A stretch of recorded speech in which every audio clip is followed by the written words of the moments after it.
Buenos días, Gran Canaria. Bienvenidos y bienvenidas a los desayunos de Canal 13 Digital. Les recordamos que nos pueden escuchar a través de la radio, su radio, la 94.8 de la frecuencia modulada y, como no, también a través de internet www.canal13digital.com. Esta mañana está con nosotros Isabel Saavedra, letrada, y también ella es miembro de la plataforma Abogados por el Cambio, una plataforma independiente de abogados y abogadas. Buenos días, Isabel. Hola, buenos días, ¿qué tal? Coméntanos el tema de que Abogados por el Cambio ha impulsado que el Ministerio del Interior ha estudiado la modificación de la normativa de acceso a las prisiones. Coméntanos un poquito en qué consiste esto. Sí, bueno, el año pasado, a final del año pasado, hubo una denuncia pública por parte de compañeras que se veían sometidas a pasar por el arco de seguridad de la prisión de Juan Grande. Y si pitaba por motivo de la ropa interior, es decir, del sujetador, porque bueno, a veces tenía aros, etcétera, pues se le obligaba a tenérselo que quitar, ¿no? Nosotras, sobre todo Rosa de León y yo misma, que también pasamos por esa situación, aunque nosotros no llegamos a tener que desprendernos del sujetador porque nos opusimos en una serie de circunstancias, lo pusimos en conocimiento ¿Del colegio? Del colegio directamente, y por escrito no, y a ellos se agarraron a eso para decir que no ocurría, pero es cierto que se nos comentó que existía una queja por otra compañera y entonces pensamos que se iba a resolver pues de la mejor forma posible. Sorprendentemente, el propio colegio, la Junta de Gobierno, publicó en un medio de prensa que habían tenido conversaciones con el director de la prisión y que les había dicho que ellos se limitaban a aplicar el reglamento y que por tanto la cosa no se podía hacer nada más. Ahí fue cuando nosotros pusimos en marcha toda una campaña para que esto llegara donde tenía que llegar. De hecho, el propio diputado del Común lo comunicó a doña Soledad Becerril, que es la defensora del pueblo, porque estamos hablando de unas competencias que, bueno, dependen del Ministerio del Interior, de Justicia y tal, y la defensora del pueblo hizo un informe comunicándole al Colegio de Abogados y al Ministerio del Interior que debería de cambiarse esa instrucción, porque recordemos que es una normativa que lo que viene a decir es que están exceptuados de pasar por ese arco de seguridad pues otros operadores jurídicos, como pueden ser jueces, como pueden ser fiscales, como pueden ser miembros del propio centro penitenciario, pero no los abogados y abogadas. Es decir, esto no afecta solo a las mujeres, también afecta a los hombres. Lo que pasa es que a nosotros nos afectaba todavía más porque se trataba de la ropa interior. En definitiva, se ha conseguido un logro importantísimo, lo ha conseguido la Asociación de Abogados por el Cambio, y es importante que se sepa porque, a pesar de que se hizo una campaña de desprestigio contra Rosa y contra mí y contra la propia asociación por parte del Colegio de Abogados, de la Junta de Gobierno en este caso, diciendo que no era verdad, que era parte de la campaña aquella que hubo, ¿no?, electoral para el colegio, hoy mismo se ha publicado, curiosamente, en la página web del Colegio de Abogados como un logro de la propia Junta de Gobierno, algo que desde luego no se debe a ellos. No se debe a ellos, se debe a ustedes, Exacto, a la asociación, a la plataforma Abogados por el Cambio. Y a muchas otras asociaciones que nos apoyaron. Y al Instituto de Igualdad. El Instituto de Igualdad, también la delegada del Gobierno también se posicionó. La propia doña Carmen Hernández Bento dijo que eso no volvería a ocurrir. El propio director de prisiones, que no fue el primero con el que habló el Colegio de Abogados, sino otro que apareció después, dijo que eso no podía ocurrir. Pero lo más curioso de todo es que se nos demandó por parte de un sindicato de prisiones, a Rosa y a mí, por supuesta vulneración del derecho al honor de los funcionarios. O sea, el mundo al revés. Desde luego ha sido totalmente desestimada la demanda por parte del juzgado. Pues nos alegramos desde aquí, Isabel. Otro tema importante, tú que conoces el tema de los desahucios, estás en la plataforma de los desahucios, ¿cómo está Canarias en cuestión de desahucios? ¿Hay muchos desahucios diariamente? ¿Cómo está este tema? Bueno, últimamente tenemos las estadísticas de los 3 meses, de los primeros 3 meses de este año, de 2015, en la que la Comunidad Autónoma Canaria aparece como la número 5, o sea, es la 5ª comunidad autónoma en desahucios y en ejecuciones hipotecarias. Eso significa, teniendo en cuenta que los que están por delante tienen una población mucho mayor, como puede ser Cataluña, Madrid, Valencia, que es un problema que sigue existiendo. De hecho, es así, sigue existiendo. Quizás no es tan noticia, excepto en algunas ocasiones, como tristemente el otro día en Lanzarote, que además falleció, ¿no?, la compañera que estaba luchando por la dación en pago. Y no es noticia día sí, día también, porque las plataformas están haciendo un trabajo encomiable, ¿no? Yo ahora no estoy tan dedicada a la plataforma porque no puedo, porque tengo otras cosas que tengo que hacer, pero bueno, por supuesto a nivel jurídico cuentan conmigo para lo que haga falta, sobre todo en la plataforma del sureste, que funciona muy bien porque además allí ha tenido un apoyo institucional importantísimo gracias al Ayuntamiento de Agüimes, de Ingenio y de Santa Lucía, la Mancomunidad. La Mancomunidad del Sureste. Y ahora, bueno, pues con el cambio político que se avecina, esperemos que eso sea todavía mayor, ¿no? Que se haga realmente pues una política de vivienda que favorezca a las personas que tan mal lo están pasando, ¿no? Y digo que por tanto no se producen esas imágenes que veíamos hace unos años tan desagradables, ¿no? De la policía contra los manifestantes delante de una casa, porque cada vez más la gente viene a las plataformas, se informa, consigue mediar con la banca. En lo que llevamos de año hemos firmado muchísimas daciones en pago, muchísimas reestructuraciones con el Código de Buenas Prácticas y siempre animar a la gente a que no tire la toalla, a que si se media, si se habla con la banca, en muchísimas ocasiones se consigue lo que de otra manera, yendo solo, pues uno, la verdad, al final no lo puede lograr, ¿no? Lo de la unión hace la fuerza en este caso es clarísimo.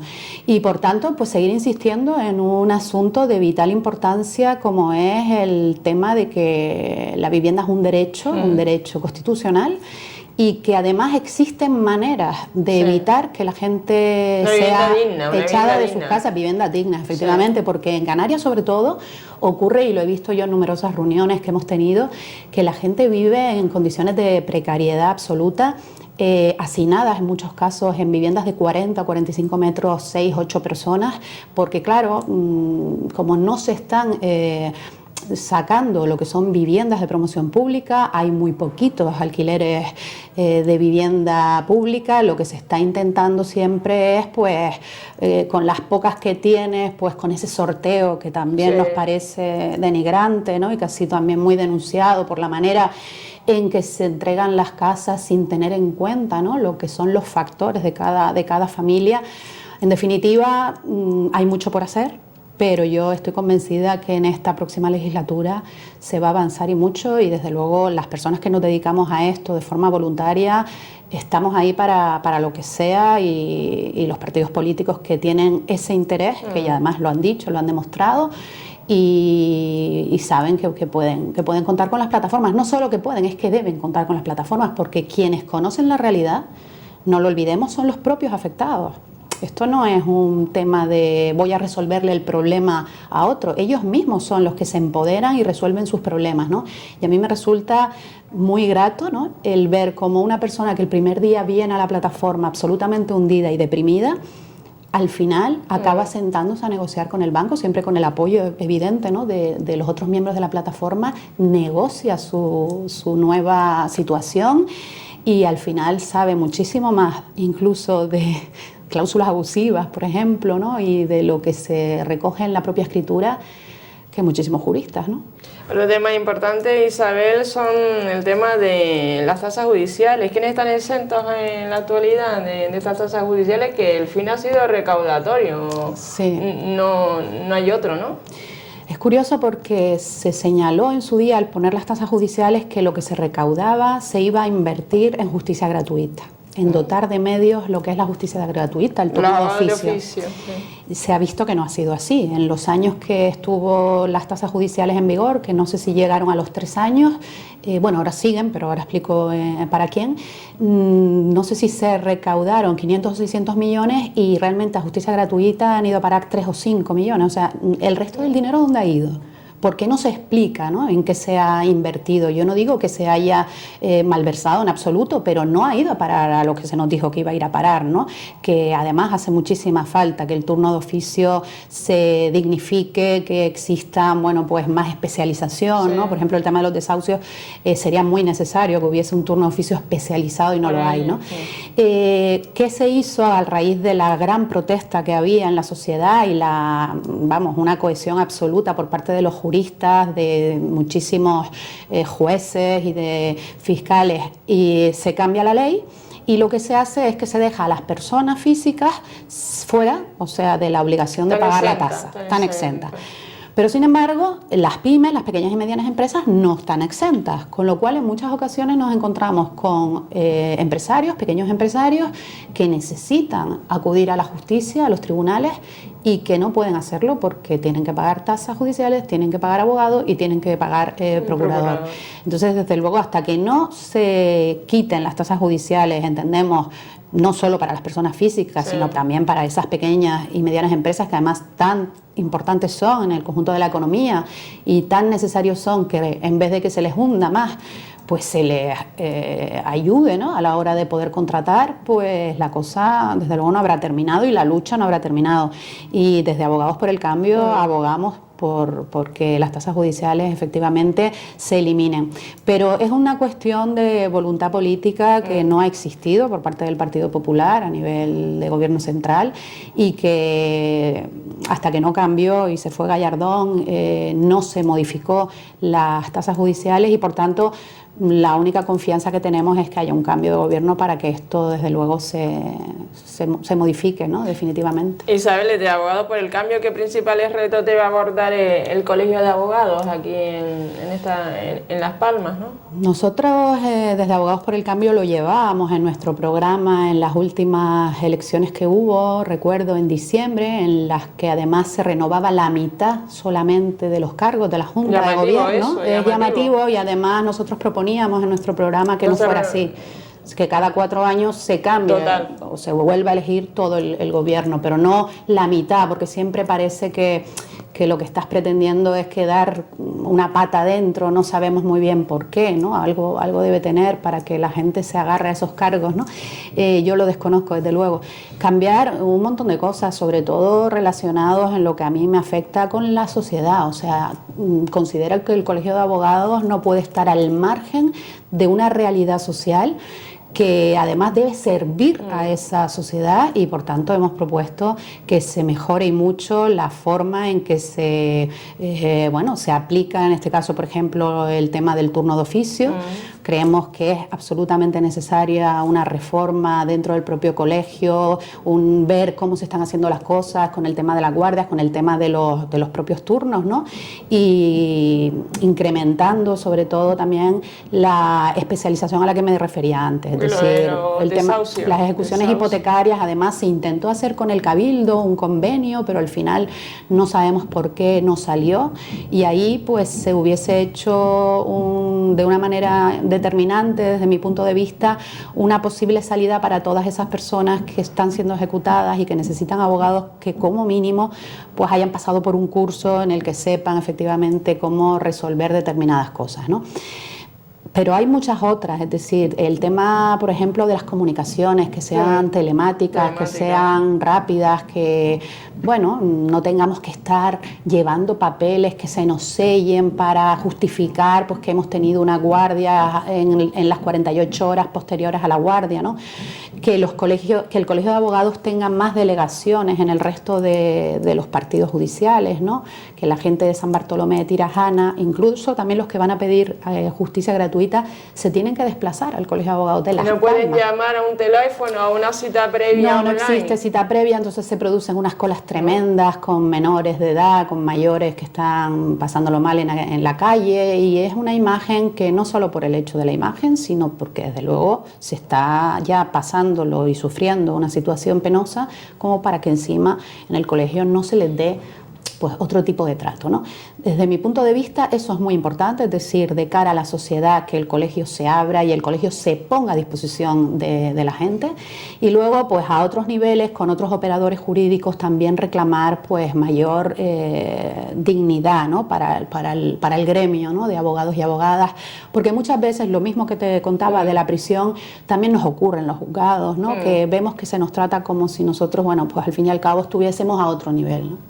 Otro tema importante es el tema de la impuntualidad en los juzgados. Isabel, yo sé que ahora tienes que atender un juicio ahora, por eso que ya esta es la última pregunta que te hago, ya vendrás en otro momento, porque a lo mejor estamos citados como testigos a las 11:30 y nos llaman a las 2:30, ¿no? Sí, es algo que además parece que siempre se produce, porque la gente con la que yo hablo ya ha tenido que acudir a algún juicio, siempre ha tenido que esperar, ¿no? Nadie me dice, oye, qué puntuales son, siempre es todo lo contrario. Hay una gran carga de trabajo, eso es evidente, hay pocos recursos humanos, yo creo que los juzgados deberían de estar mejor dotados, no solo económicamente, sino también desde el punto de vista de funcionariado. Los que están hacen el trabajo lo mejor que pueden, pero a veces se ven absolutamente sobrecargados, ¿no? Y luego, pues que se señala precisamente para evitar esos retrasos que a veces uno dice, me han puesto un juicio para el año 2017, pues lo está pasando, ¿no? Sobre todo en el contencioso administrativo. Pues para evitar eso muchas veces las agendas se llenan demasiado de juicios y se pone un juicio, imagínate, cada 10 minutos, ¿no? Claro, un juicio de 10 minutos, si no hay conformidad, por ejemplo, en un caso penal, normalmente si hay testigos va a durar más. Pues ese retraso ya se va aguantando, se va siguiendo y yo he salido en ocasiones a las 5 de la tarde de un juzgado, ¿no? Ahora eso sí, nosotros tenemos que ser puntuales, por eso te comentaba que yo tenía hoy que salir pronto, porque es verdad que si empieza el juicio y tú no estás allí, entonces te juegas una multa. Y además creo que debe ser así, es decir, siempre con una cierta tolerancia, porque si vienes de otro juicio, te has tenido un atasco, probablemente siempre te van a esperar, ¿no? Pero bueno, en definitiva son cosas que hay que mejorar, pero que también pasan, por supuesto, por una mayor dotación presupuestaria, un mejor reparto desde mi punto de vista de los recursos y vamos a intentar para que así sea. Hemos mejorado mucho con el hecho de que estemos ya siempre todos en el mismo edificio, porque antes Las Palmas de Gran Canaria era un devenir de ahora tengo que ir a un sitio, luego tengo que ir a otra, ahora estamos en un buen sitio, un edificio, o 4 en este caso, torres, que están funcionando muy bien, o por lo menos yo así lo percibo, y vamos a mejorar el resto de recursos, a ver. Pues nada, pues muchísimas gracias, Isabel Saavedra, por estar aquí esta mañana un ratito. Gracias. Espero que la entrevista con Isabel Saavedra, letrada y miembro de la plataforma Abogados por el Cambio, haya sido sagrado. Recordar que esta entrevista es colgada en nuestro Facebook de Canal 13 Digital. Muy buenos días, Gran Canaria.